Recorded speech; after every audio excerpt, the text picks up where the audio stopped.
Hello, STEM Nation. Jeff here, and welcome to episode number 31 of STEM on Fire, where we interview practicing professionals in the area of science, technology, engineering, and math to help guide students interested in STEM careers. If you like what you hear on this podcast, I ask that you please share it with a friend. Now let's get fired up with our guest, Dayna, and I hope our chat will help ignite your passion towards a STEM career. Dayna Johnson earned a Bachelor of Science degree in Civil Engineering and a Master's in Engineering Management from Valparaiso. Getting out of college, she spent time at consulting companies doing design work and currently works at GE Power and is involved with sales. Dayna is also heavily involved with the Society of Women Engineers and is co-founder of Innovation Instincts. Welcome to the show, Dayna. Fill in any gaps and share a bit of your personal life. Sure. In particular, right now, I am in GE's Accelerated Leadership Program, which gives everybody, not just engineers, an opportunity to become a global executive by working on different rotations and learning all sorts of different information. But on the personal side, I live in the Chicagoland area, and I am here with my wonderful dog, my husband, and two young sons that make life very interesting for me. Yeah, two young sons, dog, and a husband, and a working life. That's very, very busy and involved with SWE. Yeah, I don't think you have much spare time. I make the best of the time I do have. So let's dig in here, Dayna. You have a civil engineering degree, and then after about 7 years or so in the industry, you went back and earned a master's in engineering management. Could you provide some career opportunities for this type of background and why you went back for your master's? When I got out of school, I really liked what I was doing, and that was a lot of wastewater treatment plant design. I spent almost a year in the field, and when I say in the field, I mean watching the construction of a wastewater treatment plant. And I really enjoyed that, but there was something missing. You know, I was getting more involved in SWE. I was learning about leadership and experiencing different opportunities in leadership. And I really just wanted to deal with people more. So I figured that something like a Master of Engineering Management, which is a little bit like an MBA with an engineering spin, would be a good mix of what I wanted to do and what I already had some skills in, and potentially would lead me to some interesting career opportunity. I knew that I wanted to stay at least with one foot in the technical side. You know, there's something about being an engineer where you have the opportunity to learn so much. And I think that, at least for me personally, I didn't want to give that up. So I was trying to figure out what the right combination of skills and excitement was for me. And I found a bunch of different opportunities, but one that really hit home for me was what we call a commercial manager at GE. And that's a little bit of like a project manager for our proposal process. And I can talk a little bit more later on about what that actually means. But it was a lot more interaction with people. I had to make people agree on stuff, which is an engineering art form all its own. It's problem solving like you can't even imagine. There's so many variables that change at a moment's notice, and those are people, right? You can't understand and control people the way you can, let's say, the diameter of a pipe or the roughness coefficient of a slope that water's flowing down. Completely different problems that I had to solve, but still incredibly interesting and incredibly fun. Other jobs that you could do with this, you know, you could do something actually in technical sales. We've got like an application engineer role, which is a lot more, you're preparing a solution, but you're still working with the customer. And that's something some engineers don't like, but a lot of people find really exciting. Yeah, Dayna, I think you kind of hit on it. With these STEM careers, there's so many different opportunities out in the field. And for those of you, going off to college, and for those of you that are graduating college, heading off into your careers, the varied opportunities out there, it's so vast that you don't know what you're going to be doing 10, 15, 20 years from now. So keep your options open. And like Dayna did, she decided, hey, you know what? I'm going to go back and get a master's in engineering management because that's going to help my skill set and develop what I need to develop for the career that I want to develop for myself. So thanks for that great overview, Dayna. Absolutely. So let's dig in now. And what is your specific area of expertise? Well, that's kind of interesting. I talked a little bit about being a civil engineer, but I was not a proposal manager for anything related to civil engineering, really. I was a proposal manager for electrical substations. And there's similarities, but there's some very vast differences between the industries. So I had to learn what a substation was. And I have these memories of sitting down with an application engineer early on and saying, all right, well, a water system would do this. Is it like this, or is it more like that? Is it like a pressure boosting station, or is it like a valve vault? The way that substations work, you're either changing the voltage. Let's say you're taking high voltage and bringing it down so that you can use it in your home, or you're taking incoming lines and splitting it so that you can actually get that electricity in your neighborhood or where you work. There's very strong similarities between that and how a water system works. So I was able to make that connection, but it took some time to, like I said, learning as an engineer is something that gets me excited. And it took some time to get those dots connected for me to be able to move forward with that. So you're working on power substations with a civil engineering degree coming in from a wastewater background, wastewater treatment background.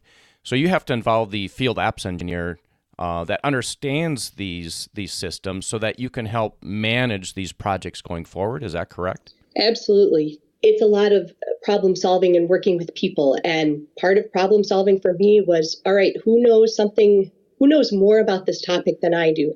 Let me go talk to them and become more of an expert on it. I've gotten to the point where I would say I'm fairly fluent in electrical engineering lingo.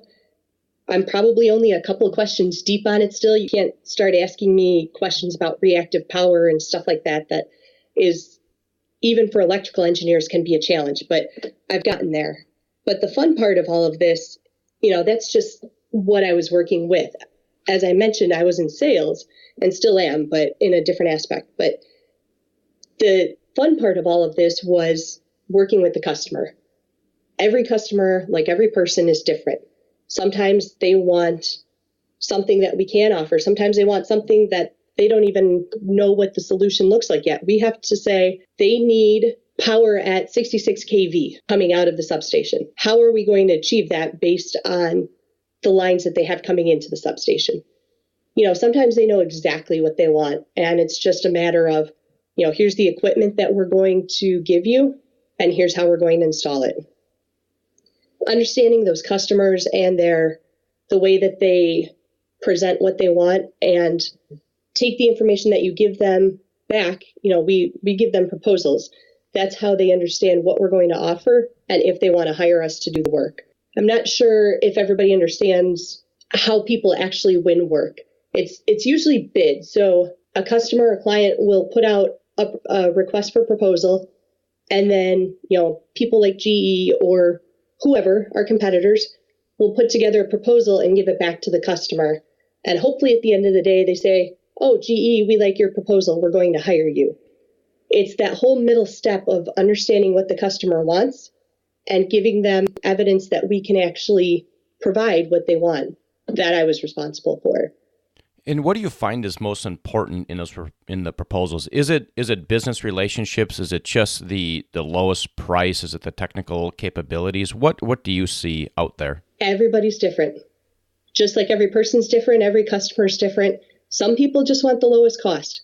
Some people care a lot about safety, so they want to evaluate what you've given them and see if what you're doing is going to be a safe alternative to what they had in mind. Some people care about those relationships. Sometimes there's a client that has a really strong relationship with a competitor of yours, and it's going to be really hard to break into that market. So Dayna, there's no such thing as a typical day. We both know that. But if you could describe kind of what goes on from day to day for STEM Nation, that would be awesome. Sure. Part of the reason I became an engineer is because there's no typical day. I couldn't imagine going into the office and doing the same thing over and over and over. I think for me personally, that would be maddening. There's people that love the consistency. I'm not one of them. But if we're looking at dealing with something like a commercial team, a sales team, there's days where you could potentially be out on a site walk, going to see where the customer wants to build a substation or whatever the product is.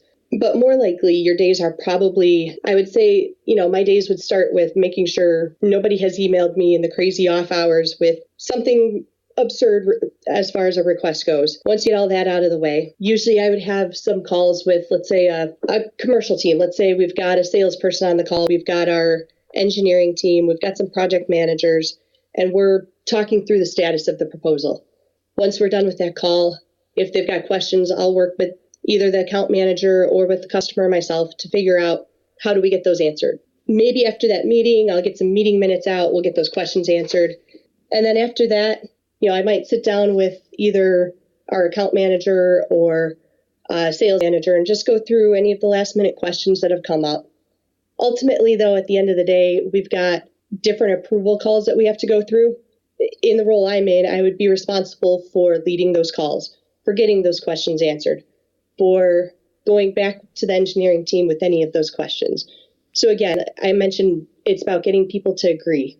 And at the end of the day, these meetings are really to make sure everybody is in agreement with what we're proposing, with the solution we've come up with, and with the estimate that we've come up with. So it sounds like you're acting as an orchestrator, where you're taking it from time zero to final implementation and getting everybody involved, getting everybody at the table, getting consensus, getting agreement, getting the proposals done.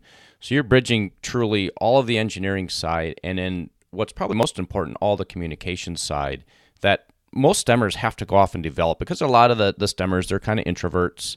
That's kind of a stereotype, but you have to think of that communication side going through college. Absolutely. You need some strong communication skills. And again, not everybody needs to go this career path, but if you're thinking about engineering and you're saying to yourself, man, I'd really like to be an engineer, but I feel like I like to talk too much. Disclaimer, I was the person that got in trouble in class for talking, even in college. Got in trouble in college for talking in class? Oh, yeah. Yeah. Not even going to lie. Yeah. Dayna, what's one thing that really has you fired up in the area of sales? Oh, man. In sales in particular, there's so much going on. I think tying into what I sell, as far as the power space goes, there's so much going on with power. You've seen the push away from fossil fuels, away from nuclear power, and people are moving to renewables. The problem with renewables has always been you get solar power during the day, but you need to use it at night. Or when it's windy is not necessarily when you need the most power. So there's a whole new space, newer, I will say, of renewable power coming in regarding batteries and battery storage. And I think that this in general is going to be a hot topic moving forward. I think that using our renewable resources is going to be so important to the state of the planet and the state of power generation in general. Okay. Could you take us to a moment in time of an incredible aha moment you've had? Tell us the story and how you turned that aha moment into success. Sure. I struggled a lot with what I wanted to be when I grow up. Honestly, there's days I still struggle with that. I'm not sure that I've got it completely figured out, but I've got probably a couple decades left of my career. I can figure it out at some point here. I'm still trying to figure it out as well, so no worries there. I think a lot of people are, and that's okay.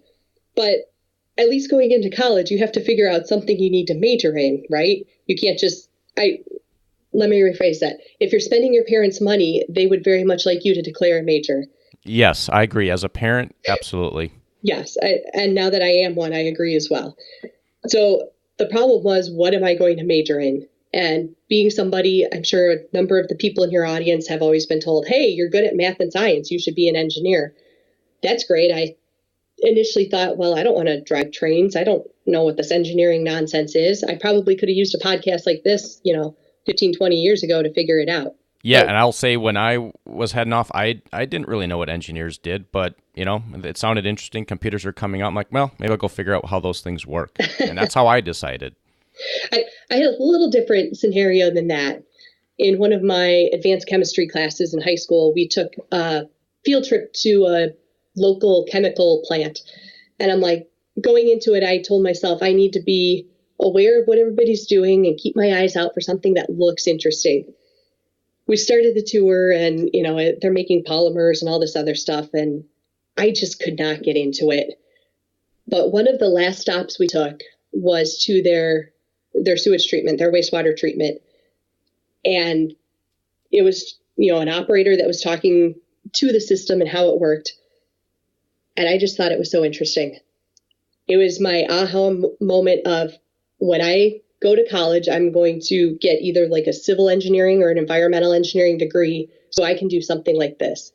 And that was my aha moment. I told one of my mom's friends who worked as an engineer as well, I figured it out. I want to be an environmental engineer. And he said, oh, all you girls just want to be environmental engineers so that you can save the bunnies. I said, no, I want to do wastewater treatment. And that shut him up pretty quick. And that was unfortunately the first time I was going to deal with the, oh, girl engineer stereotype situation. But thankfully, I had a quick comeback for him. So are you saying you don't care about bunnies? Is that what you're saying? I had 2 rabbits growing up. They're great pets. They're cute. They're fluffy. I love their little white tails. That's not why I went into it, though. Yeah. So Sub Nation, listen to what Dayna's saying there. She took some trips in high school, taking a look, and go out there and take these trips and see what's out there, and then listen to what your brain is saying. Hey, wow, this looks really exciting. And then dig into that and go investigate that and see if that's something you really want to do.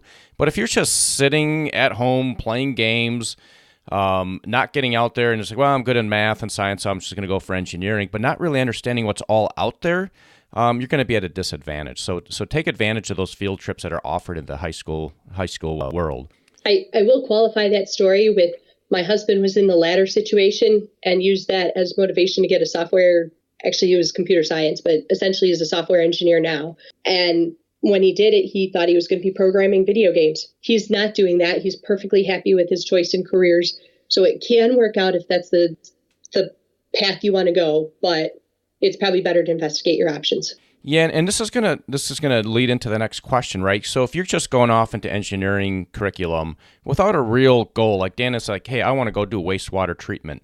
So when you're drudging through the library, going to study again, if you don't have that goal set, like this is what I want to do, there's a good chance that you're not going to study and do what you need to do, and you may drop out or fail out of it. So you need to get that end goal written down so that you actually succeed that goal, and you can sit there and study in the library when your friends are going off and partying.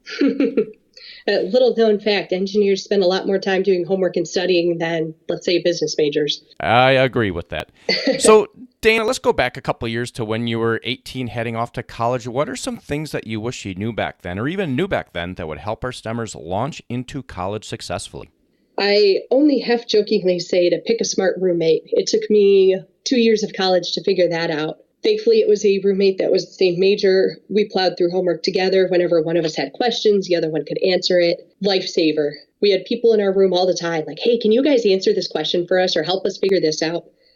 It makes you a little bit of a popular college dorm room for probably not the reason you want to be popular. But at the end of the day, getting good grades, being smart, being able to get a good job out of college, probably kind of important, at least on your parents' goals for you.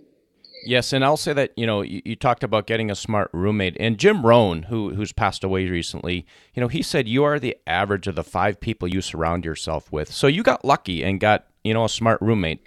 Absolutely. A couple other things. Make friends with the people in your major. At least a couple of the friends or a couple of the people in your major become friends with. You're going to need to rely on them for moral support, for help when you get stuck. You're probably going to have to do some team projects. And if you can at least get along with them, it goes a long way. I'm very fortunate in the fact that a number of people in my college class I'm still very close with. And, we built those lifelong friendships. And then another thing is if you can get any sort of leadership skill, not everybody needs leadership to progress their career. If you just want to be a technical person and be that go-to technical person forever, that's great. But at some point, you're probably going to have to lead something. So if you can find something during your time in college, either an officer position for a group, obviously, if you couldn't infer, I got involved in SWE, but I was also involved in ASCE, American Society of Civil Engineers.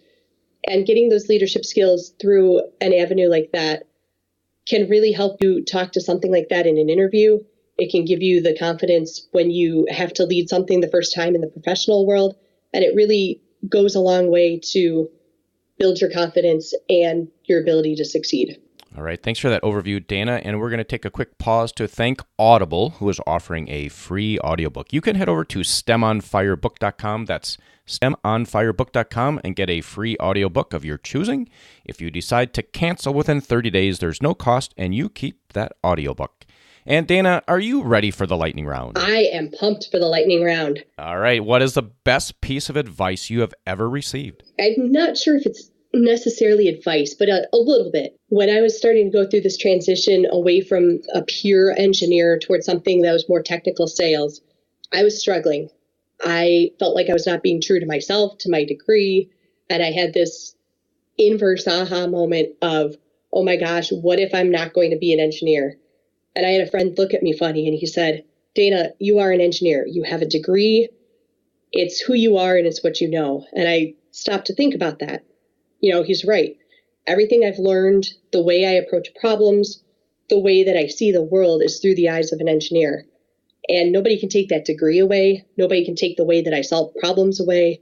Nobody can take the way I approach any of that away. So I will always be an engineer. And what is a personal habit that contributes to your success? I am old school. I write everything down on paper lists.